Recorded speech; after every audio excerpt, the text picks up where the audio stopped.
BTS 4인 4색 시청자 여러분 반갑습니다. 안녕하세요. 오늘은 좀 특별한 방법으로 성경을 읽는 것에 대해서 말씀을 드리려고 합니다.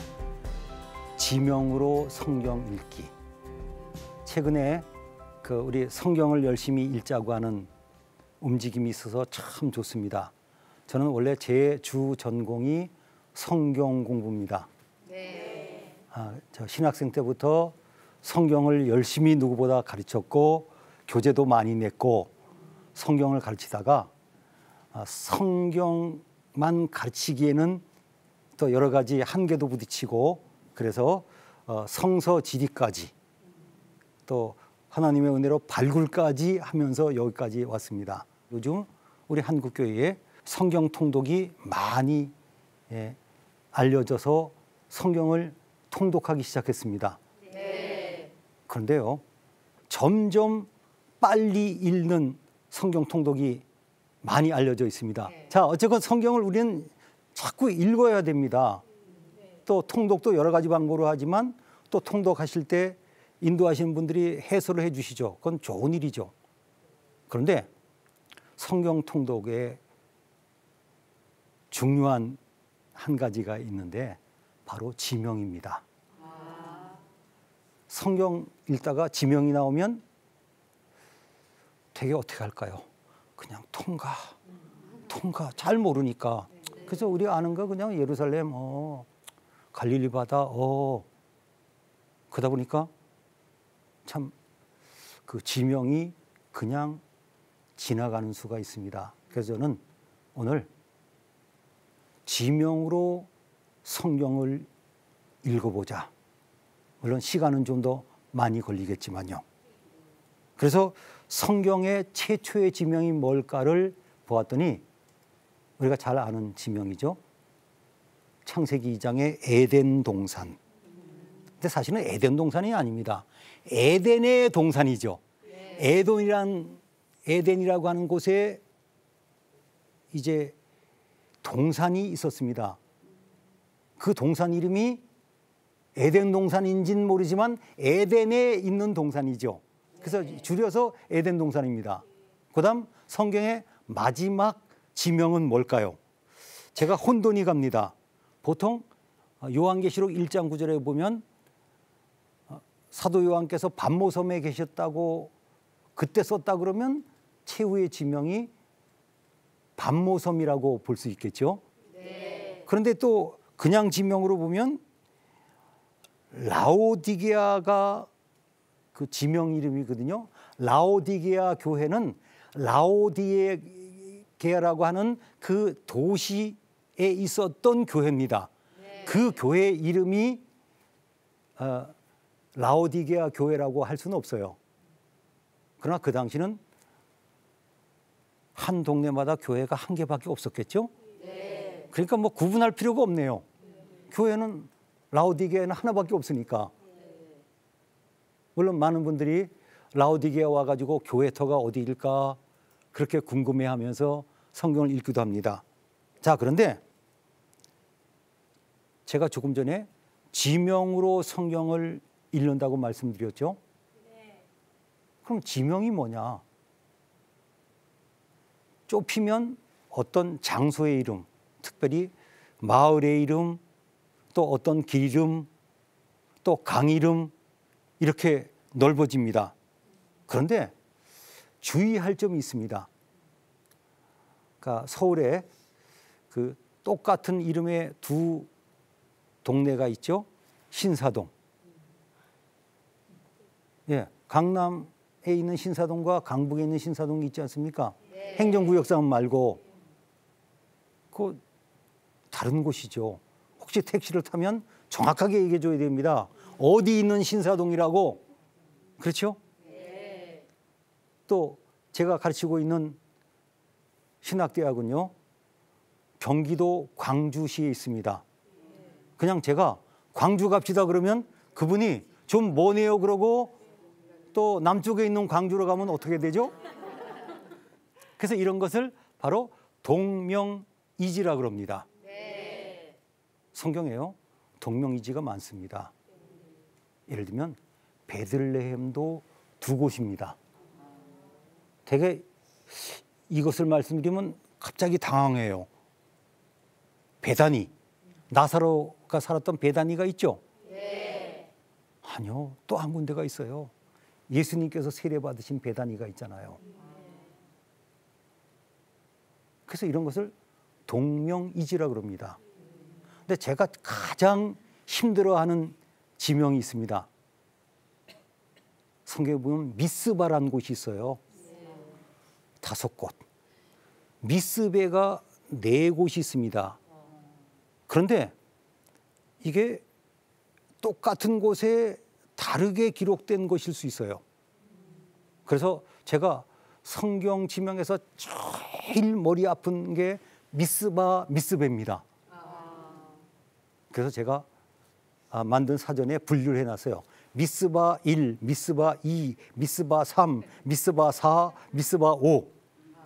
교회도 그저 교인들 중에 이름이 같은 분이 있으면 누구 1, 2, 3 그러지 않습니까? 네. 그래서 미스바 1, 2, 3, 4, 5, 미스베 1, 2, 3, 4. 이 9개가 어떤 것은 똑같은 곳이 있어요.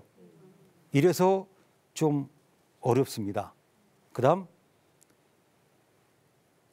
골리앗의 고향 가드 다 아시죠?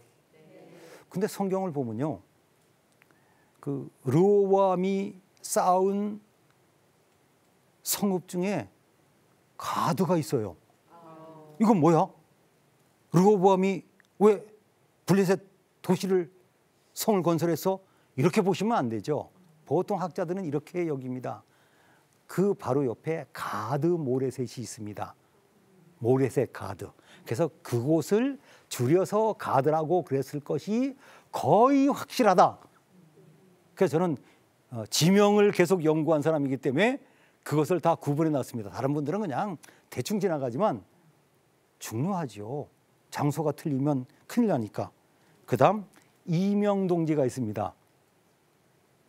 잘 들어보세요. 성경에 분명히 나왔는데 갈릴리 바다, 갈릴리 호수 그렇게 나와 있어요. 그 다음 디베라 바다, 디베라 호수.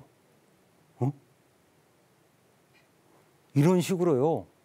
우리 성경에는 갈릴리 바다 이름이 7개가 나와 있어요. 아니 잘 생각해 보세요. 호수는 민물 아니에요. 네. 바다는 짠물 아니에요. 네. 그러면 가만있어 봐. 그 이스라엘에 잘 모르는 사람은 갈릴리 바다가 있고 갈릴리 호수가 있나 봐. 이렇게 보시면 성경 큰일 나는 거죠. 네. 그럼 왜 그러냐? 이스라엘 사람들은 큰 물이라고 하는 단어를 똑같이 썼어요. 그래서 그 어떤 책에는 그냥 갈릴리 호수라고 번역했고 어디서는 갈릴리 바다라고 번역했어요. 디베라 바다, 디베라 호수. 그럼 왜 갈릴리 바다인가? 갈릴리에 있는 바다예요. 갈릴리에 있는 호수예요. 그 다음 긴네렛 바다란 말이 있습니다. 긴네렛. 그런 뜻이에요. 그 갈릴리 바다에 가면 긴네렛이라고 하는 그 옛날 성읍이 있었어요. 그럼 거기 사람들은 그 도시가 유명했기 때문에 긴네렛 앞에 있는 바다래. 그래서 줄여서 앞에 있는 건 빼야 되겠죠? 긴네렛 바다. 그렇구나. 어쨌건 정신 똑바로 차리고 읽어야 됩니다. 갈릴리 바다의 이름 다른 곳이 우리 성경에만 해도 7개다. 그래서 저는 이렇게 이야기합니다. 이명동지. 제가 독창적으로 만든 건 아니고 이미 쓰는 분들이 가끔 있지만 저는 그것을 강조합니다. 그래서 성경에는 수많은 동명이지와 이명동지가 있어서 잘 구분해야 된다. 왜냐하면 제가 지명 사전을 만들었기 때문에 이렇게 번역상의 차이를 두면서 그 지명들을 정리해 봤더니 대략 우리 성경에 지명이 1700개가 조금 넘습니다. 제가 정확한 개수를 말씀 못 드린 이유는 분류 방법에 따라 다르기 때문에 그래서 어떤 거는 또 번역이 달라지면서 헷갈리게 만듭니다. 예를 들면 가이사라 빌립보를 이번 번역에는 빌립보 가이사라라고 번역을 했어요. 그러니까 가이사라 빌립보가 빌립보 가이사라와 같은 곳입니다. 근데 주의할 일이 있어요. 가이사라라고 하는 곳은 다른 곳입니다. 유사품에 속지 말자 그런 말도 있듯이 유사 이름에 속지 말자. 가이사라가 따로 있고요. 가이사라 빌립보가 따로 있습니다.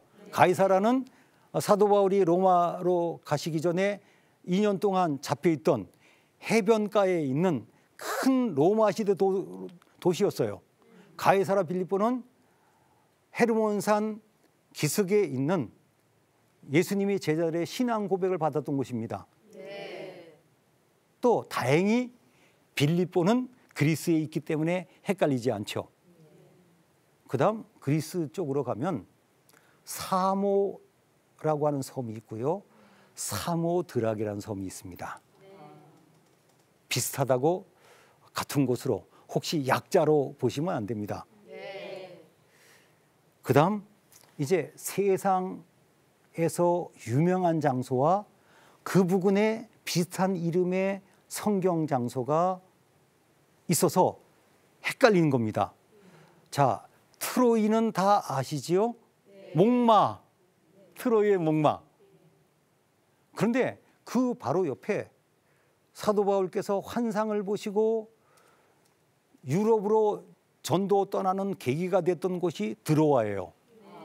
제가 예전에 어느 목사님한테 질문을 받았습니다. 이분이 성지를 몇 번 갔다 오신 분인데 저희가 조용히 물어보세요. 그 유명한 트로이가 드로아 아닌가요? 그분이 헷갈리시게도 됐어요. 그 지역이니까. 그래서 제가 이렇게 얘기했습니다. 제가 그때만 해도 지금만큼 성지를 모를 때니까 예, 분명한 곳은 다른 곳인데 자동차 타고 1시간 정도 떨어져 있습니다. 지금 같으면 몇 킬로라고 재서 얘기할 텐데 1시간 정도 자동차 타고 가야 되고요. 트로이는 그 유명한 트로이에서 성경과 관계가 전혀 없고요. 드로아는 사도 바울이 환상을 보고 유럽으로 복음을 전하기 시작한 특별한 곳입니다.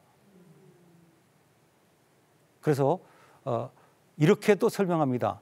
드로아는 그 유명한 트로이 가까이에 있다. 물론 지금의 터키죠.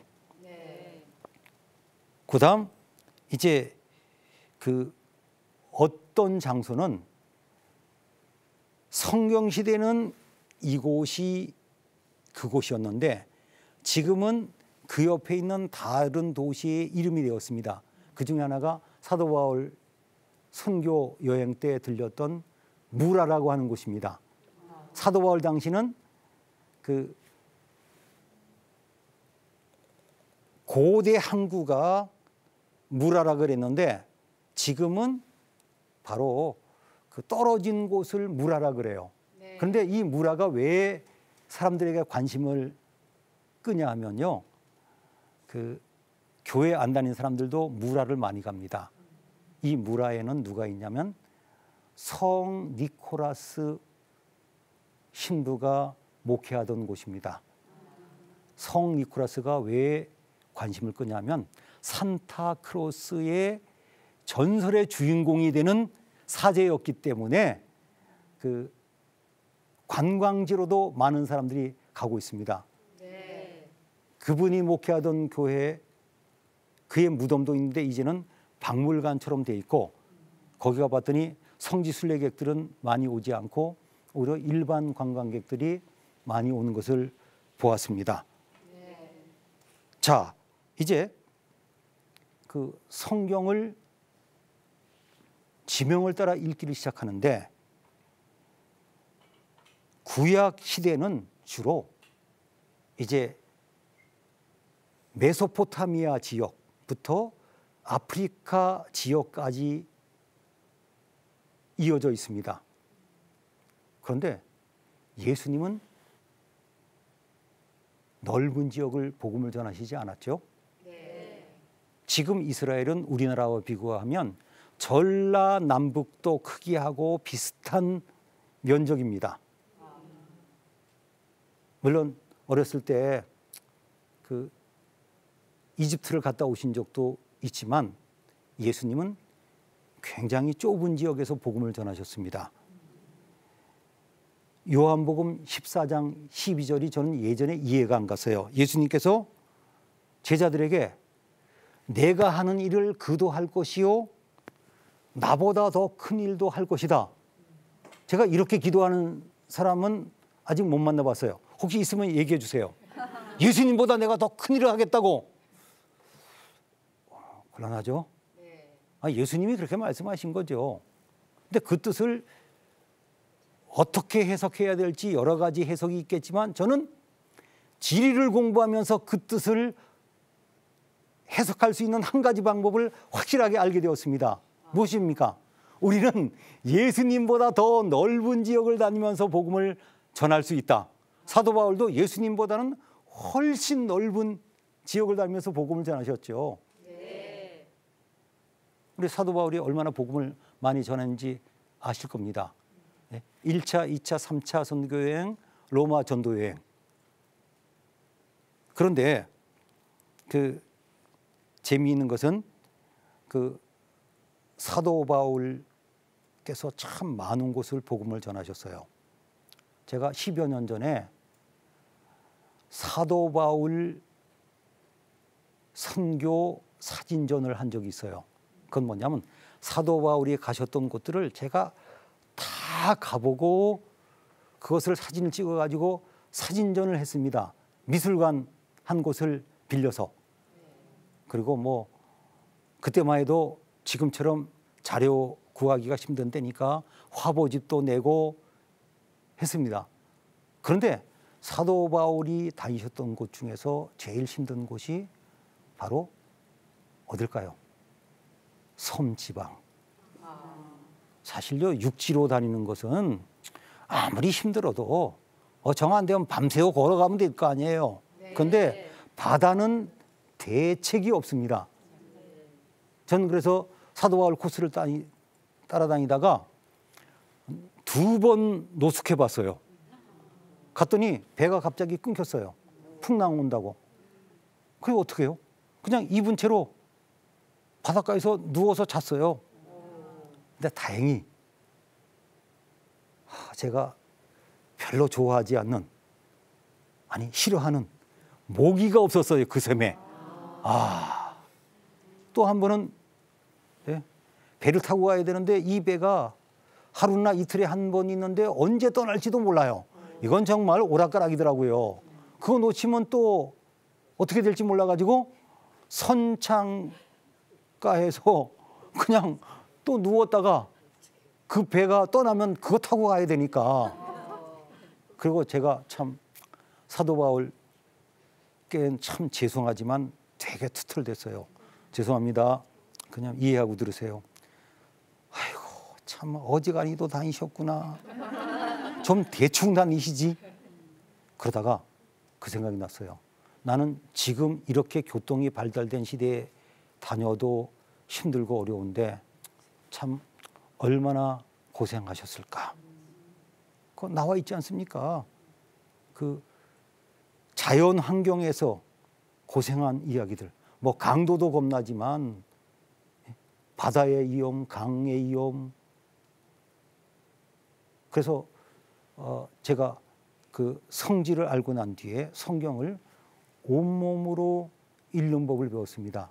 사도 바울이 그냥 고생하셨겠구나 아니라 제가 아무리 이래봬도 뭐 노숙할 수준입니까? 근데 어쩔 수가 없어요. 그래서 제가 그 사도 바울 생각을 많이 했습니다. 그 다음 사도 바울께서는 딱 한마디, 로마서 15장 19절에 일루리곤까지 복음을 전했다 그랬는데 조사해 보니까 그 일루리곤이 지금의 발칸반도입니다. 알바니아, 몬테네그로, 크로아티아 이런 지역이었기 때문에 제가 어쩔 수 없이 많은 분들이 간 그 지역도 또 갔죠. 이제 성경을 읽습니다. 그냥 읽지 마시고 지명을 생각해야 됩니다. 그냥 소홀히 여겨가지고는 성경의 내용들을 내가 받아들이질 못합니다. 첫 시간에 말씀드렸듯이 사도 바울의 그 고생도 대단했지만 아브라함은 더 대단했습니다. 4,000년 전에 사도 바울만 해도 그래도 로마 제국이 길도 제대로 닦아놨고 교통방이 제대로 됐던 곳이지만 아브라함은 정말 갈 바를 알지 못하고 인도하심으로 갔습니다. 그리고 낯선 곳, 치안이 전혀 보장 안 된 그 곳으로 갔는데 그냥 잃는 게 아니라 우르에서 하란으로, 그다음에 또 우리가 또 할 수 있는 방법이 있어요. 지명으로 읽으실 때는요, 되도록이면 옆에다 지도를 놓고 보셔야 됩니다. 지도에다 이렇게 동그라미를 치면서 보는데 꼭 봐야 될 게 거리입니다. 아브라함이 가나안까지 간 거리를 재면 대충 계산이 나옵니다. 보통 얼마 정도 걸렸겠구나. 그러면 정말 고생 많이 했겠구나. 그래서 학자들은 이렇게 자료를 만들어냅니다. 그 당시 성경의 장소들을 확정짓고 난 뒤에 아브라함이 이렇게 갔었을 것 같다. 아니면 이런 길로 갔었을 것 같다. 왜냐하면 그 당시 많은 사람들이 쓰던 도로가 있습니다. 주로 그 도로로 갔을 것이다. 그래서 시리아의 알레포라고 하는 곳에 가면 그 지역에 전승이 있습니다. 그 알레포 유적지 위에 가면 아브라함 사원이라고 있는데 거기 사람들은 아브라함이 여기 머물렀다고 합니다. 그다음 야곱이 갔던 바단 아람이 하란과 이명동지입니다. 바단 아람은 그 지역을 이야기하고 하란은 그 지역에서 제일 중요한 도시였다고 이야기합니다. 그러면 그 야곱의 인생 행로를 그냥 읽지 말고 참 정말 지리적으로 봐도 파란만장한 생애를 보냈구나. 이렇게 지명을 찾아 성경을 읽으시면 성경의 내용을 더 많이 온몸으로 느끼며 성경을 읽을 수 있습니다. 성경을 많이 읽어야 됩니다. 자주 읽어야 됩니다. 그러면서도 특별히 하나님께서 성서지리와 지명을 통해서도 많은 것을 우리에게 깨닫게 하셨다는 것을 기억하시고, 또 한 가지 마지막 팁을 드립니다. 요즘 GPS 지도는 혁명적입니다. 그래서 저도 좌표를 다 소개했지만 가끔 이 장소가 어딘가 GPS 좌표를 16자만 치고 누르면 몇 초면 그곳을 볼 수 있습니다. 이런 시대에 지도와 또 이제 스마트폰이나 또 이제 모니터를 통해서 구글 지도까지 보시면 성경을 더욱더 입체적으로 보시며 은혜 받을 수 있을 것입니다. 그동안 지리를 통해서 성경을 보는 이 강의를 잘 들어줘서 감사합니다. 안녕히 계십시오.